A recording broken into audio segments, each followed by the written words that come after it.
بسم اللہ الرحمن الرحیم. ناظرین السلام علیکم ورحمۃ اللہ. ناظرین، یہ کتاب ہے شان صحابہ شہدائے غزوہ احد اور غزوہ بدر. ناظرین، ذکر چل رہا ہے حضرت عباس بن عبد المطلب رضی اللہ عنہ کا. ایک قسط وی لاگ نمبر 3 کی ایک قسط ہم آپ کے سامنے رکھ چکے ہیں. یہ وی لاگ نمبر 3 کی دوسری قسط ہے جو ہم آپ کے سامنے رکھنے کو جا رہے ہیں. صفحہ نمبر ہے 30. ذکر ہو رہا ہے حضرت عباس بن عبد المطلب رضی اللہ عنہ کا. نحمده ونصلي على رسوله الكريم. بسم الله الرحمن الرحيم.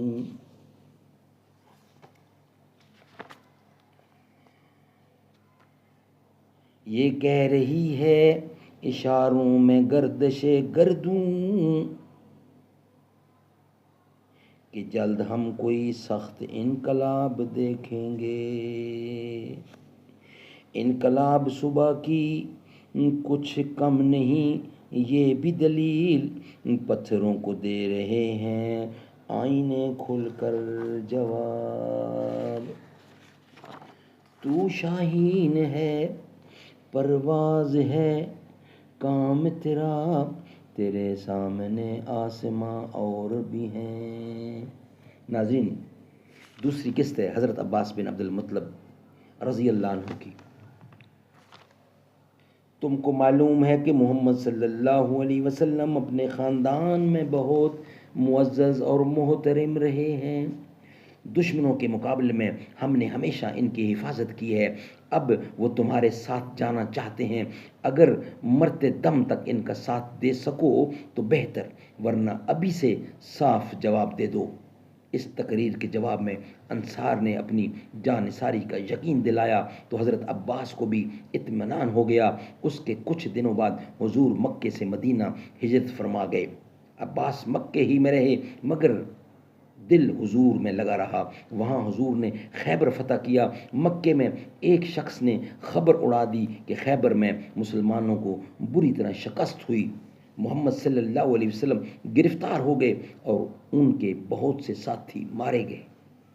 اس خبر کو سن کر مکے والے خوشی سے پھولے نہ سمائے مگر حضرت عباس کے گھر رونا پیٹنا پڑ گیا. پھر معلوم ہوا کہ یہ خبر غلط تھی. نبی اکرم صلی اللہ علیہ وسلم کو پوری کامیابی ہوئی تو ان کی خوشی کی انتہا نہ رہی. نہا دھو کر بہترین کپڑے پہنے، عصا ہاتھ میں لیا، کعبے میں گئے اور حشاش بشاش طواف کرنے لگے. لوگوں نے چھیڑ کر کہا، خدا کی قسم یہ مصیبت اور اس طرح صبر کا اظہار. خدا کی قسم یہ مصیبت اور اس طرح صبر کا اظہار. سبحان اللہ.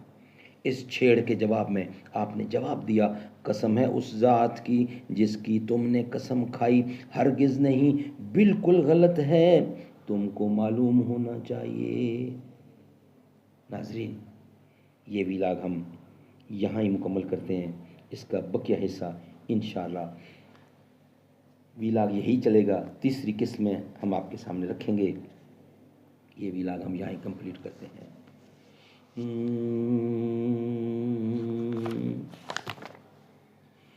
شکر ہے تیرا خدایا میں تو اس قابل نہ تھا.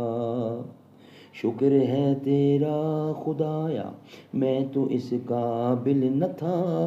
تو نے اپنے گھر بلایا میں تو اس قابل نہ تھا. تو نے اپنے گھر بلایا اپنا دیوانہ بنایا. گرد کعبے کے پھرایا مدتوں کی پیاس کو سیراب تو نے کر دیا. جام زمزم کا پلایا میں تو اس قابل نہ تھا. شکر ہے تیرا خدایا میں تو اس قابل نہ تھا. تو نے اپنے گھر بلایا میں تو اس قابل نہ تھا. گرد کعبہ کے پھرایا مدتوں کی پیاس کو سیراب تو نے کر دیا. جام زمزم کا پلایا میں تو اس قابل نہ تھا. ڈال دی ٹھنڈک میرے سینے میں تو نے ساقیا اپنے سینے سے لگایا، میں تو اس قابل نہ تھا۔